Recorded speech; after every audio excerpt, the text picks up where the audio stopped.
In the early days of my YouTube path, I used to review a lot of super ultra rugged style cases, like the Life Proof and so on and so forth. But they all came with several compromises. Well, Ghostek sent me the Atomic 2.0 for the Galaxy S7, and I have to say this is the case to beat. The case retails for $54, you can pick it up on Amazon today. It comes in multiple colors, it's dirt, shock, and snowproof, and also waterproof up to 1 meter for 10 minutes. The case is super easy to install, just pop off the front just like a Tupperware type container, and then put your phone in it, seal it up, and you're good to go. When it comes to the actual touchscreen, it's perfectly usable. Now you will have to apply a little bit more pressure than what you're accustomed to using like a naked phone or a tempered glass screen protector. However, it's not bad whatsoever. And you don't get any rainbow or Newton ring effect things going on, so you don't have to worry about like oil marks on your screen or anything like that. One thing that is important to point out is that you will get a little bit more fingerprints on your screen protector than normal, and that's because it doesn't have an oleophobic coating, but it's perfectly usable and I didn't have a problem with it when I was using it day in and day out. For an ultra rugged style case, it's incredibly thin, just a little bit thicker than the Galaxy S7 itself. Plus, it's super lightweight, and considering it has an aluminum trim with metallic buttons, this is all a major win,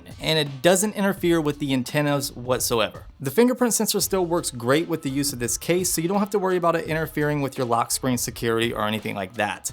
The ports are accessible and protected with a small flap, which helps keep dirt and dust out, and also this is where the waterproof capabilities come into play. When it comes to those ports, it should be able to support most third-party accessories on the market. However, if you have a pair of headphones that don't fit inside the cutout for the headphone jack, you can always use the included headphone jack extender. One of the biggest gripes I had when it came to using other waterproof style cases was the muffled audio. Well, the speakers on this case sound excellent and it has minimal distortion. Another issue that plagued other waterproof style cases on the market was like an echo feedback problem that occurred because of a enclosed microphone and it just muffled the audio or just produced an echo whenever in speakerphone or just placing calls normally.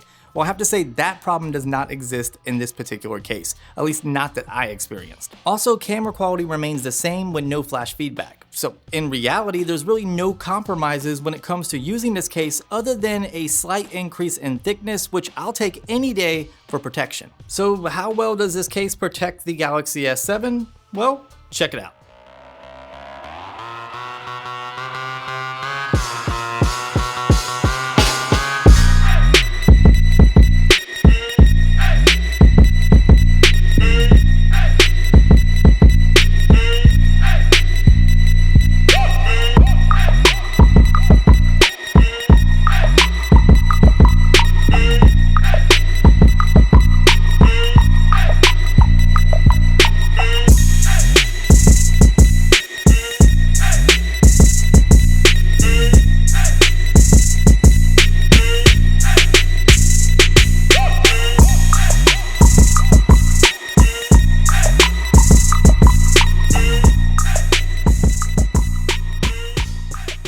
After my mini torture test consisting of several drops and dunks in the water, well, there's not a leak present and there's not a scratch on the phone. However, something happened to the digitizer. As you can see, the screen is definitely malfunctioning and the problem still has not gone away. In fact, it's gotten a little bit worse, but this has nothing to do with the case. This has something to do with the build quality internally that Samsung is producing. When it comes to the Atomic 2.0, I have to give it to Ghostek. There's not a scratch, crack, or chip present, and there's not a drop of water inside the case, so it did its part on protecting my Galaxy S7 despite the build quality that Samsung is producing. The case is available for other phones, so make sure you check them out because I think this is the best way to protect your smartphone on the market. I hope you guys enjoyed the video. If you did, go ahead and drop it a thumbs up, subscribe so you don't miss future content, follow me on all my social media connections, and of course I'll talk to you guys in the next one. Be easy.